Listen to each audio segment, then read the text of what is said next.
Bonjour, bienvenue au jour 2 du mois de célébration du défi d'attention. Quand on vit avec un défi d'attention, on va souvent avoir cette espèce d'instinct rebelle qui va nous amener, peut-être quand on est plus jeune, si je me souviens à certaines époques de ma plus jeune vie, oui, j'avais tendance à me rebeller et à l'adolescence, j'étais plutôt du type non conformiste. Alors, c'est évidemment quelque chose qui me suit encore aujourd'hui.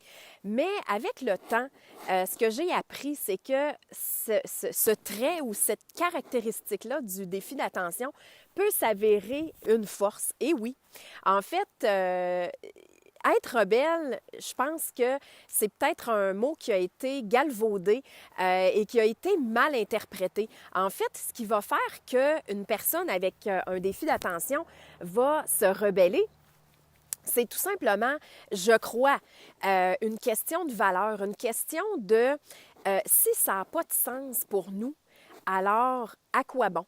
Je vous donne un exemple. Pour moi, quand j'ai appris que j'avais un défi d'attention, euh, ça n'avait pas de sens que la seule solution possible soit la médication. Alors, je me suis un peu rebellée en suivant mon intuition, puis je suis partie à la recherche de solutions autres et j'en ai trouvé vraiment beaucoup.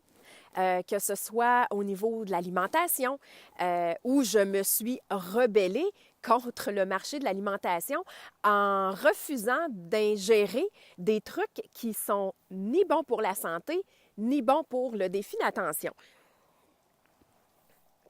Alors, et là, ben, vous me voyez en même temps prendre une gorgée de café et peut-être que vous avez l'impression que c'est incohérent mon affaire.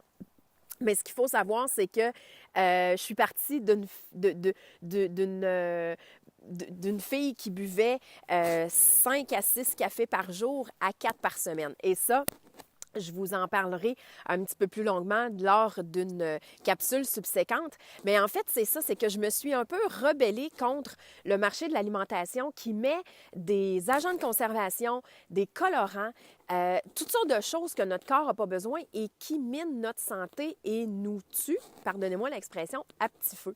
Alors, se rebeller, c'est un peu refuser de suivre la masse, de faire comme tout le monde. Et c'est un peu pour ça que j'ai opté pour une approche holistique, mais qui sort des sentiers battus. Alors pourquoi j'aurais fait comme tout le monde quand, en dedans de moi, ma petite voix me disait, écoute, il y a d'autres solutions et si tu cherches, tu vas les trouver. Et c'est exactement ce qui s'est passé. Donc, être rebelle, c'est, selon moi, quand c'est bien utilisé et bien canalisé, quelque chose qui peut nous servir à faire le bien autour de nous. De refuser que si quelque chose est insensé pour nous, qu'on soit capable de l'expliquer et de dire, ben non, ça ne fonctionne pas et voici pourquoi. Et comment justement l'amener, cette force-là, en tant que personne avec un défi d'attention dans nos divers milieux, que ce soit dans le milieu de travail, au sein de la famille. C'est dans notre libre choix. On est tous nés avec un libre arbitre qui nous donne cette capacité de choisir. Donc, on peut choisir de se servir de cette force-là en disant, ben écoutez, oui, j'ai cette tâche-là à faire dans le cadre de mon travail, mais je sais que si je la fais de la façon qu'elle m'est proposée, ça ne va pas fonctionner. Donc, d'apprendre à connaître comment les traits du défi d'attention se manifestent dans votre quotidien va être extrêmement important pour qu'ensuite vous soyez en mesure de mettre des mots et être un petit peu le rebelle assagi. Donc, quelqu'un qui ne va pas se braquer, pousser, défoncer des portes. Non, il y a une façon de le faire tout en douceur. Et je pense que de mieux comprendre comment le défi d'attention surgit dans notre quotidien en est un bon exemple. Donc, je vous partage quelque chose qui m'est arrivé dernièrement. Alors, j'étais dans un endroit et j'ai perdu le fil de mon idée et je ne vais pas couper la vidéo parce que je sais que vous allez vous reconnaître. Et c'est le genre de choses qui nous arrivent tellement souvent. Donc, écoutez, voilà, perdre le fil sera l'objet d'une capsule. Mais en fait, il y a quelque chose d'autre qui me vient.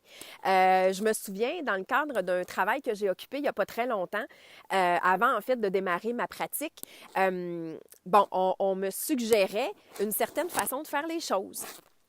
Mais à ce moment-là, j'étais déjà en train de suivre mon cours de coaching, donc je savais déjà qu'est-ce qui fonctionnait et qu'est-ce qui ne fonctionnait pas. Et l'exemple que je vais vous donner, c'est le classement.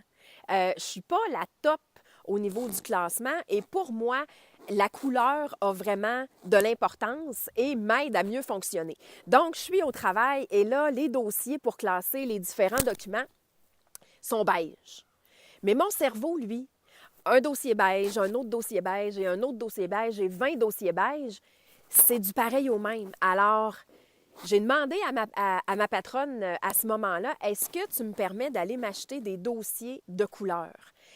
Et je lui ai expliqué pourquoi. Et je vous dis qu'encore à ce jour, je me souviens exactement quel dossier et de quelle couleur il était et le sujet que je lui avais attribué.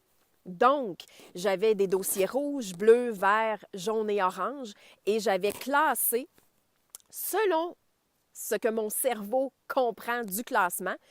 Et à partir de ce moment-là, quand on me demandait est-ce que tu as tel ou tel document, je savais exactement où le trouver.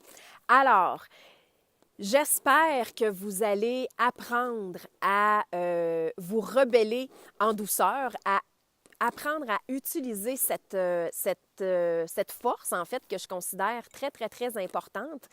Et ne vous contentez pas de suivre tout ce que les autres disent ou pensent. C'est pas important. Soyez vous-même et tant que vous allez être authentique, vous allez être avec un grand E majuscule. Sur ce, je vous dis à très bientôt et on se retrouve dans une prochaine capsule vidéo pour le jour 3 du mois de célébration du défi d'attention.